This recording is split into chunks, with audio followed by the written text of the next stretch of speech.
When there is a heavy downpour of rain, or when we water our plants in the garden, it is the roots that absorb water for the plant.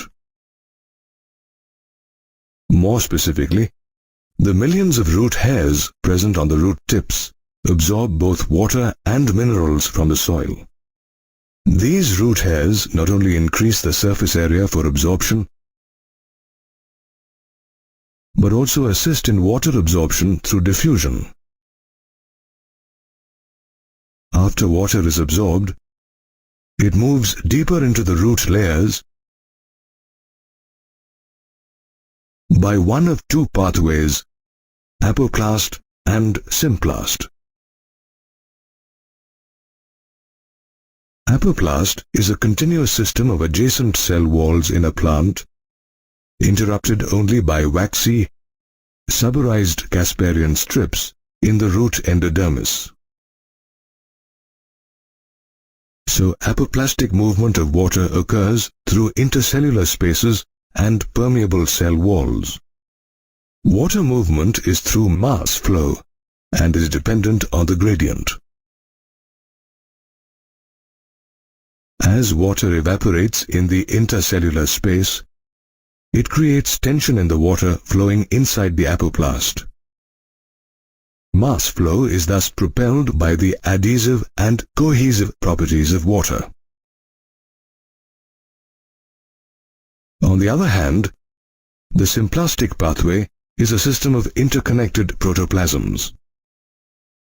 In symplastic movement, water travels through the cell cytoplasm, while intercellular movement is through the plasmodesmata. Water movement takes place down the potential gradient. As water enters the cells through the not-so-permeable cell membrane in the symplastic pathway, water movement is slower. However, the symplastic pathway is aided by cytoplasmic streaming, that is, the movement of the cytoplasm. Unlike the rest of the root, the inner boundary of the cortex, that is, the endodermis, is impervious to water due to the presence of Casparian strips. As water molecules are unable to penetrate this layer, they move to wall regions that are not suberized like Casparian strips. Instead, they move inside the other non-suberized cells through the membrane. This water movement too is through the symplast, allowing water to cross a membrane to reach the xylem cells. Therefore, water movement through root layers is symplastic in the endodermis, and it is the only pathway that allows water and solutes to reach the vascular cylinder. Water moves freely again once it is inside the xylem and enters the xylem vessels and tracheids. These xylem elements are non-living and therefore become a part of the apoplast movement, which occurs in the non-living parts of the root. Some plants have additional structures associated with their roots to help in absorption. Mycorrhiza, a symbiotic association between a fungus and a root system, is one such example. Fungal hyphae absorb larger volumes of minerals and water from the soil because they have a large surface area. In turn, roots provide sugar and nitrogen-containing compounds to mycorrhizae. Some plants like pinus seeds cannot even germinate without mycorrhizae. Hence, they are said to be in obligate association with the mycorrhizae. However, irrespective of how water is absorbed, water moves deeper into the root layers through two pathways, that is, apoplast and symplast. When plant roots absorb water and minerals from the soil, they move it in an upward direction to reach different parts of the plant. Have you ever wondered how this upward movement of water and minerals takes place? This is made possible by a combination of root pressure and transpirational pull. Along with the water, various mineral ions from the soil are also pushed into the root vascular tissues by diffusion. As a result, the pressure inside the xylem increases. This positive pressure is known as root pressure. Root pressure can be observed in a plant by a cut stem experiment.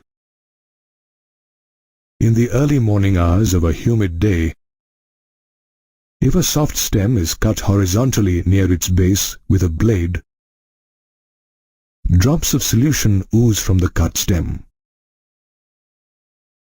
This oozing is caused by positive root pressure. Now try fixing a rubber tube to this cut stem. You will be able to collect and measure the rate of exudation and also determine the composition of exudates. The impact of root pressure is best witnessed during the night and early in the morning when evaporation is slow. At this time, the excess water collects as droplets around the special openings of veins called hydrothodes near the tip of grass blades. This water loss in its liquid form is called guttation.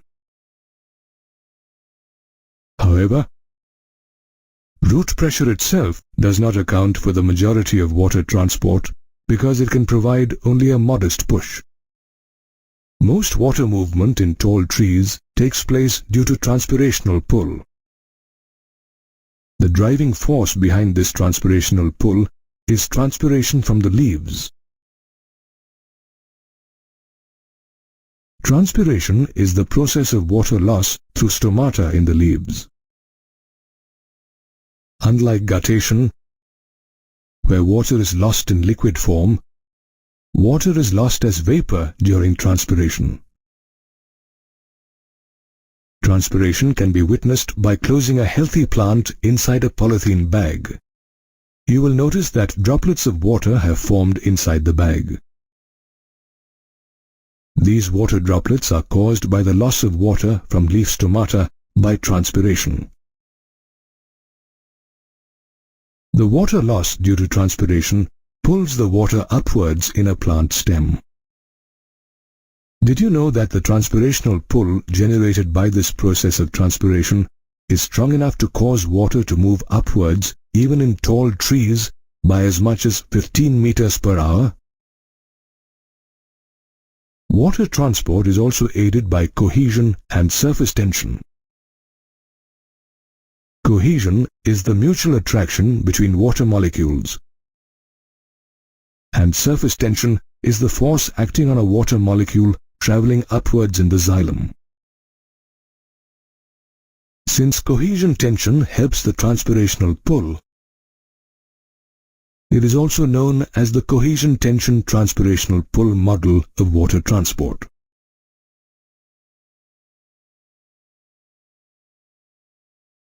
Therefore, we can conclude that together, transpirational pull and root pressure are responsible for the upward movement of water in plants.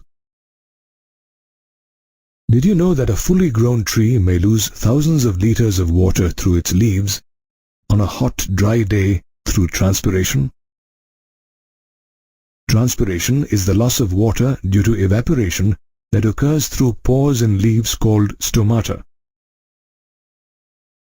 Stomata are not only the site of water loss for transpiration, they also help in the exchange of oxygen and carbon dioxide in the leaf. They remain open during the day when transpiration takes place and close at night. Their opening and closing is directly impacted by the turgidity of guard cells present near the stomatal aperture. The inner wall of each guard cell is thick and elastic. When turgidity inside two guard cells increases, the outer walls bulge and force the inner walls to take the shape of a crescent. The radial orientation of the cellulose microfibrils in the cell wall of the guard cell helps open the stomata. When guard cells lose turgor, they become flaccid, while the elastic inner cell walls regain their original shape, leading to the closure of the stomata.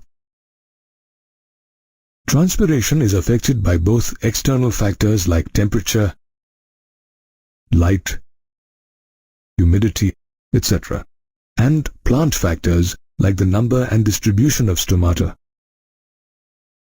Typically, the lower surface of a dorsiventral dicot leaf has a greater number of stomata. On the other hand, a monocot isobilateral leaf has an equal number of stomata on both surfaces. Transpiration from stomata causes a pull that causes the upward ascent of water in xylem cells.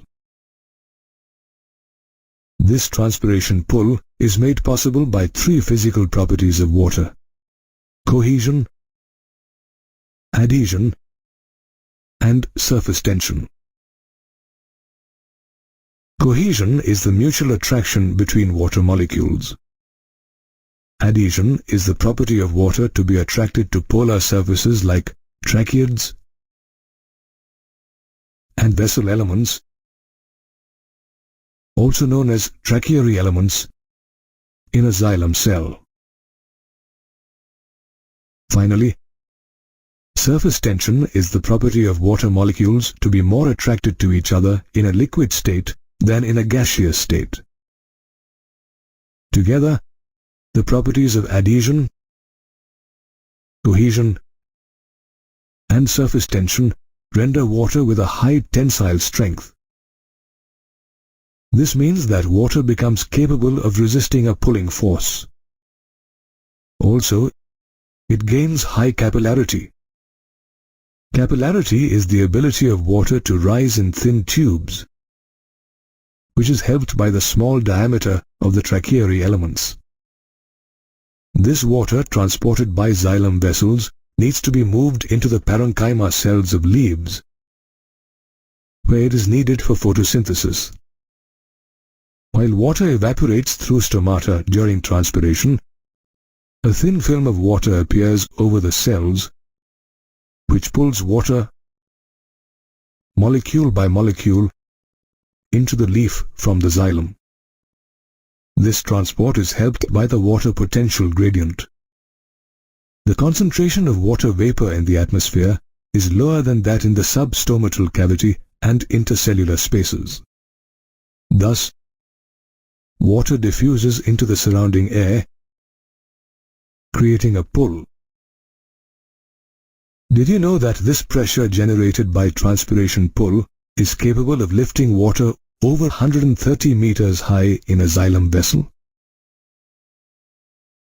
Transpiration not only creates this pull for the absorption and transport of water for photosynthesis, it also transports minerals from the soil to all parts of the plant. In addition, it cools leaf surfaces by evaporative cooling and maintains the shape and structure of plants by keeping cells turgid. Photosynthesizing plants require a lot of water. Since water swiftly depletes due to transpiration, the lack of available water may limit photosynthesis. Rainforests are humid largely because of this vast recycling of water from root to leaf to atmosphere and then back to soil. The plant C4 photosynthetic system solves this by increasing the availability of carbon dioxide and decreasing water loss. This system is more efficient than the C3 system, since it not only fixes carbon twice as a C3 system, but also loses half the amount of water lost by the C3 system while fixing the same amount of carbon dioxide. Therefore, transpiration plays an important role in both water transport and photosynthesis in plants. Along with water, plants absorb essential nutrients and minerals from the soil. These minerals are present in the soil as charged particles called ions. Absorption of minerals by plant roots occurs through both passive and active transport. In passive transport, the ions do not require energy and just pass through the cell membrane by osmosis or diffusion. Mineral ions move into the root by diffusion whenever the mineral concentration is higher outside the root. On the other hand, active transport takes place when there is higher mineral concentration inside the roots than outside. Since the ions now move against the concentration gradient, they require energy to cross the cell membrane.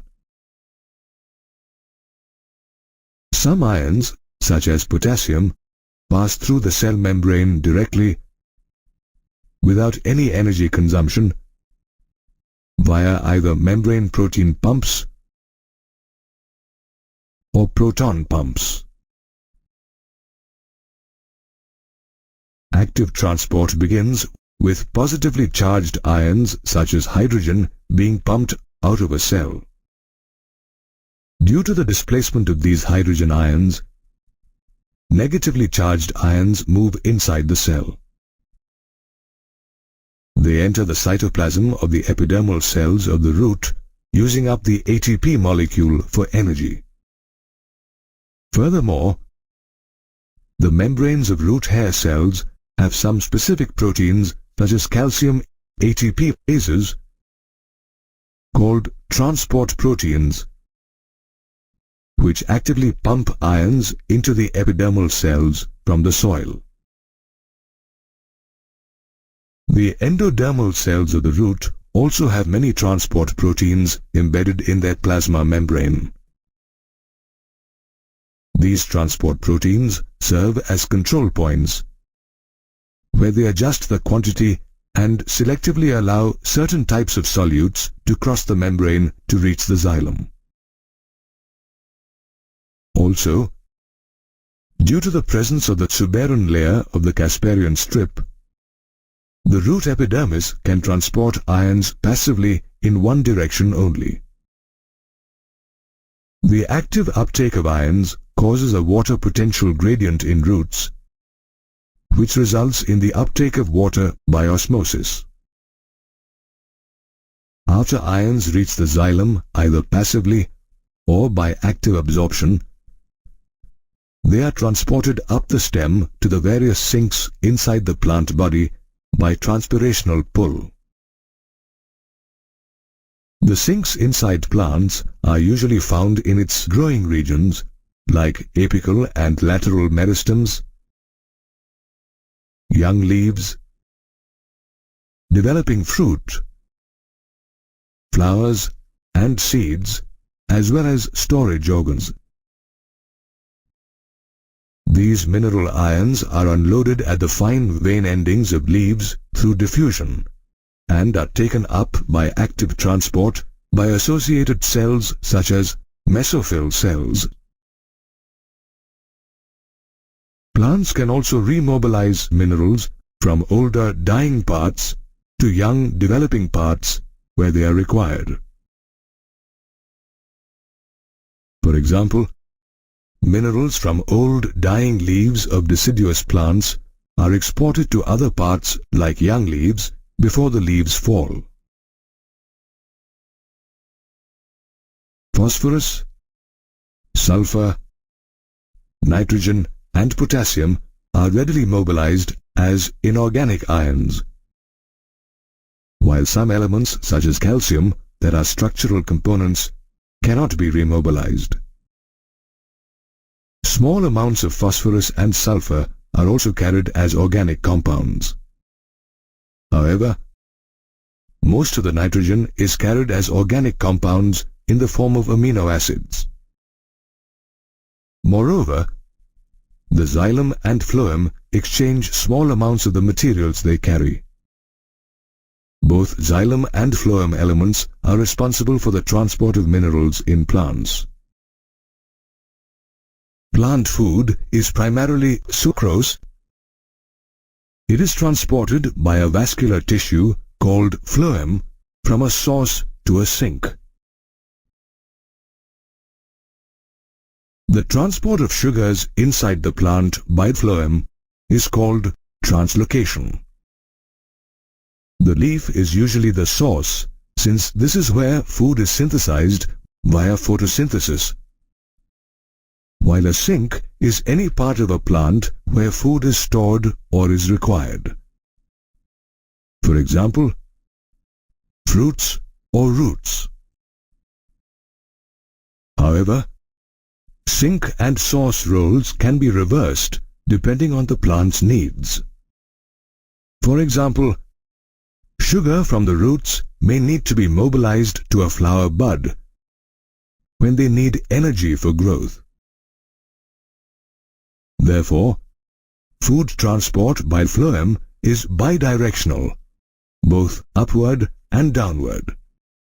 The direction is determined by the concentration of sucrose. This is in contrast to water transport in xylem, which is always upward and unidirectional. A simple experiment called girdling can be used to illustrate the role of phloem cells in trees. In this experiment, a ring of tree bark up to the depth of the phloem layer is carefully removed from the trunk. The portion of the bark above the ring on the stem becomes swollen after a few weeks because the downward movement of food doesn't take place any longer as the phloem cells have been cut. Therefore, it can be concluded that transportation of food takes place via phloem cells. Phloem tissue is made up of sieve tube cells, which are long columns with holes in their end walls. These holes are called sieve plates. Cytoplasmic strands pass through these sieve plates to form continuous filaments.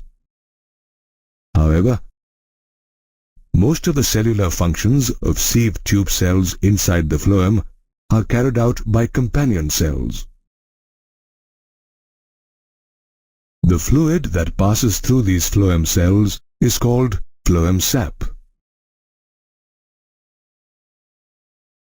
It is mainly water and sucrose.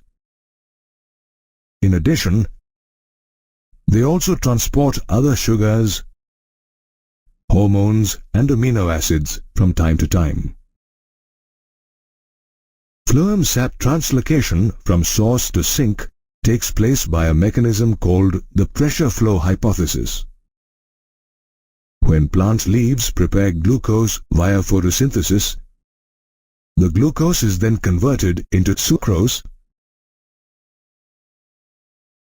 Sucrose then moves into the companion cells, after which it is loaded into the sieve tube cells via active transport.